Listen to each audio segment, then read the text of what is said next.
ಕೊರಟಗೆರೆ ತಾಲೂಕಿನ ತೋವಿನಕೆರೆಯಲ್ಲಿ ಅನಧಿಕೃತವಾಗಿ ತೆರೆದಿರುವ ಕ್ಷೌರದ ಅಂಗಡಿಗಳನ್ನು ಬಂಧಿಸುವಂತೆ ಒತ್ತಾಯಿಸಿ ತೋವಿನಕೆರೆ ಸವಿತಾ ಸಮಾಜದ ವತಿಯಿಂದ ಮುಷ್ಕರ.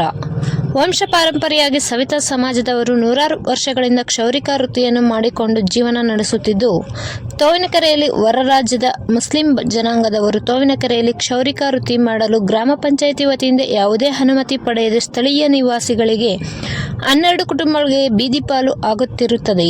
ಇದಕ್ಕೆ ಸಂಬಂಧಪಟ್ಟ ಅಧಿಕಾರಿಗಳು ದಯವಿಟ್ಟು ಗಮನ ಹರಿಸಬೇಕು ಎಂದು ಅಳಲು ತೋರಿಸಿಕೊಂಡರು.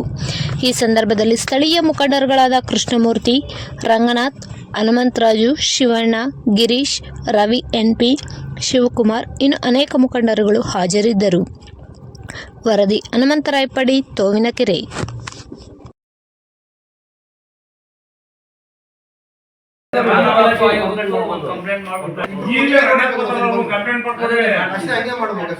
ನಾವು ನಿನ್ನೆ ಹೇಳಿದೀನಿ, ನಿನ್ ಜೀವನಕ್ಕೆ ತೊಂದರೆ ಮಾಡಿದೀವ ನಾವು. ಇಲ್ಲ ನೀನ್ ಹೆಂಗ ಜೀವನ ಮಾಡ್ಕೊಂಡು ಹೋಗ್ತಿದ್ದಲ್ವ, ನಮ್ ಜೀವನಕ್ಕೆ ನಮಗೂ ಜೀವನ ಕೊಡಿಬೇಡ ನೀನು ಅಂತ ಹೇಳಿ ನಿನ್ನೆ ಹೇಳ್ತಾ ಇದ್ದೀನಿ ಸರ್. ಅವ್ನ ಕೆಲಸ ಅವ್ನು ಮಾಡ್ತಾನೆ. ಅವ್ನು ಒಳಗಡೆನೆ ಮಾಡ್ಕೊಂಡು 3 ಜನ ಆಲ್ರೆಡಿ ಇವಾಗ ಮಾಡ್ತಾರೆ. ಒಂದ್ ಜೀವನ ಏನಾರ ಮಾಡ್ಕೊಂಡು ನಾವು ಸುಮ್ಮನಾಗಿದ್ದೀವಿ.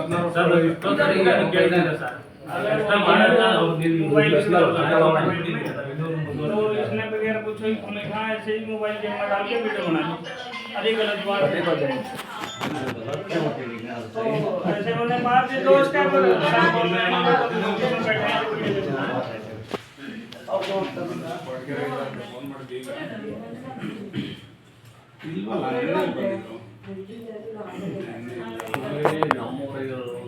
ಇವತ್ತು ಒಂದು ಅಂಗಡಿ ಮಾಡ್ಕೊಳ್ಳೋಕೆ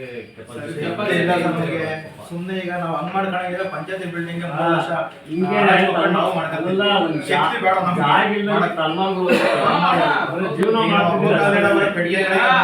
ಮನೆಗಳಿಗೂ ಸೈಕಲ್ ಚೌರಿಕ ವೃತ್ತಿ ಮಾಡಿ ನಡೆಸಿರೋರು ನಾವು. ಇವಾಗ ತೋರಿಕೆರೆ ಮುಂದುವರೆದ್ಬಿಡ್ತು, ಇವನ್ ಬಂದ ಹೋಗ್ಬಿಡ್ತಾನೆ ಇವ್ನು ಪಾಡ. ನಮ್ದು ಇಲ್ಲಿ 15 ವರ್ಷ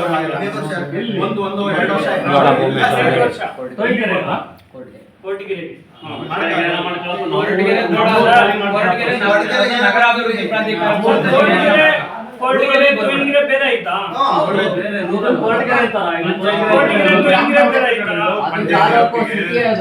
ಇದು ತಾಲೂಕು ಆಯ್ತಾ? ಒಂದೇ ಎಲ್ಲ ಸ್ಟೇಟ್ ಎಲ್ಲ ಒಂದೈತೆ. ಇಲ್ಲಿ ಕೊರಟಗೆರೆಗೆ ಅನ್ನೋ ತೊಂದರೆ ಆಗೈತಿ, ಇಲ್ಲಿ ನೋಡ್ಕೊಂತಾರೆ. ಕೊರಟಗೆರೆ ಐತೆ, ನಮ್ದು 2 ಅಂಗಡಿ ಐತೆ, ನಮ್ದು ಓದೋದು. ಕೊರಟಗೆರೆಗಿರೋರು ಕೊರಟಗೆರೆಗಿರೋರು ನೋಡ್ಕೊಂತಾರೆ. ಈ ತೋಯಿಕೆರೆಗಿರೋರು ತೋಯಿಕೆರೆ ಈಗ ಸಮಸ್ಯೆ ಆಗೈತೆ ಬಂದವ್ರೆ. ಹೀಗೆ ಅಂಗಡಿ ನೀನು ಹಂಗೆ ಹೇಳ್ತಾರ ಹಂಗೆ ಕಷ್ಟ. ನಮ್ದು ಜಾಸ್ತಿ ಯಾವ್ದು ಇದು ಎಲ್ಲಗೆ ಮಾತಾಡಲ್ಲ. ಇದು ಎಲ್ಲ ಜಾಸ್ತಿ ಮಾತಾಡೋದು ನಮ್ದು ಫೋರ್ಸ್ ಮಾಡ್ತಾರೆ. ಮಾತಾಡಿದ್ರೆ ನೋಡ್ರಿ, ಲೈಸೆನ್ಸ್ ಇರೋ ಮಾತ್ರ ಲೈಸೆನ್ಸ್ ಕೊಟ್ಟಿದ್ದು ತಾಡಿ ಸರ್ ಕೇಳಿ ಸರ್. 3 ವರ್ಷದಿಂದ ಲೈಸೆನ್ಸ್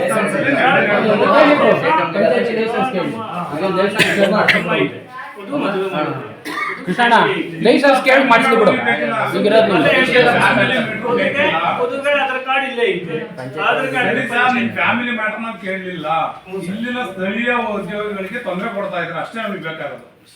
ಫ್ಯಾಮಿಲಿ ಮ್ಯಾಟರ್ ಕಟ್ಟಿಗೆ ನಮ್ಗೆ ಏನಾಗಬೇಕಾಯ್ತೆ? ಇಲ್ಲ ಹೇಳ್ತಿರೋದು ನೀವು ಮನೆಯಲ್ಲಿ ಏನೂ ಇಲ್ಲ.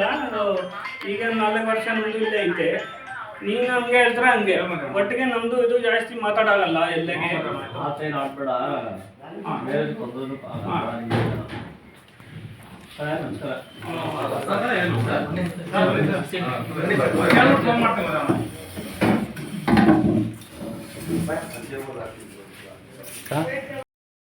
ತೋವಿನಕೆರೆ ಮೂಲ ಗ್ರಾಮದ ವಾಸಿ ನಾವು. ಮೂಲ ವೃತ್ತಿನ ಕ್ಷೌರಿಕ ಜನಾಂಗದವರಾಗಿ ಮೂಲ ವೃತ್ತಿನೇ ನಂಬ್ಕೊಂಡು ಬಂದಿದ್ದು. ಇವತ್ತಿನ ದಿನ ಮುಸ್ಲಿಂ ಜನಾಂಗದವನಾದ ಔಟ್ ಆಫ್ ಅಂದರೆ ಹೊರ ರಾಜ್ಯದ ಮುಸ್ಲಿಂ ಜನಾಂಗದವನು ನಮ್ಮ ಕ್ಷೌರಿಕ ವೃತ್ತಿಗೆ ತೋವಿನಕೆರೆನಲ್ಲಿ ಅಂಗಡಿ ಮಾಡಿದ್ದು. ನಮ್ಮ ಜನಾಂಗದ ಹುಡುಗರಿಗೆ ತುಂಬ ತೊಂದರೆ ಆಗ್ತಾಯಿದೆ. ಇಲ್ಲಿ ಇದೇ ಜೀವನನ ಸುಮಾರು ವರ್ಷಗಳ ಕಾಲದಿಂದ ನಡೆಸ್ಕೊಂಡ್ಬಂದಿದ್ದು. ಇವರು ಬಂದಿರೋದ್ರಿಂದ ನಮ್ಮವ್ರಿಗೆ ತುಂಬ ತೊಂದರೆ ಆಗ್ತಾಯಿದೆ. ಇವರನ್ನು ದಯವಿಟ್ಟು ತೋವಿನಕೆರೆಯಿಂದ ಹೊರತುಪಡಿಸಿ ಬೇರೆ ಎಲ್ಲಾದರೂ ಅಂಗಡಿ ಮಾಡ್ಕೊಳ್ಳಿ, ನಮಗೇನು ತೊಂದರೆ ಇಲ್ಲ. ನಮಗೆ ತೊಂದರೆ ಆಗ್ದಂಗೆ ರಕ್ಷಣೆ ಕೊಡಿ ಹಾಗಾಗಿ ನಾವಿಲ್ಲಿ ಪಂಚಾಯಿತಿ ಹತ್ರ ಒಂದು ಅರ್ಜಿ ಕೊಡೋದಕ್ಕೆ ಬಂದಿದ್ದೀವಿ. ಈತ ಬಂದು ಇಲ್ಲಿ ಕೆಲಸ ಮಾಡ್ತಾ ಇದ್ದಾನೆ, ಕ್ಷೌರಿಕ ಕೆಲಸ ಮಾಡ್ತಾನೆ. ಎಲ್ಲರಿಗೆ ತೊಂದರೆ ಆಗ್ತಾಯಿದೆ ಅಂತ ತಾವು ಒಳಲು ತೋರ್ಕೊತಾ ಇದ್ದ.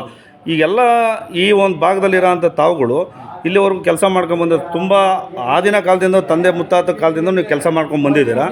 ಈ ಪಂಚಾಯತಿನಲ್ಲಿ ಲೈಸೆನ್ಸ್ ತೊಗೊಂಡಿದ್ದೀರಾ. ಆದರೆ ಆತ ಪಂಚಾಯತಿನಲ್ಲಿ ಲೈಸೆನ್ಸ್ ತೊಗೊಂಡು ಏನಾದರೂ ಅಂಗಡಿ ಓಪನ್ ಮಾಡಿದಾನ ಇಲ್ವಾ, ಅನಧಿಕೃತನ ಅಧಿಕೃತನ? ಇದ್ರ ಬಗ್ಗೆ ತಾವೇನು ಹೇಳ್ತೀರಾ? ಯಾವುದೇ ರೀತಿ ಲೈಸೆನ್ಸನ್ನು ಇವ್ರು ತೊಗೊಂಡಿಲ್ಲ.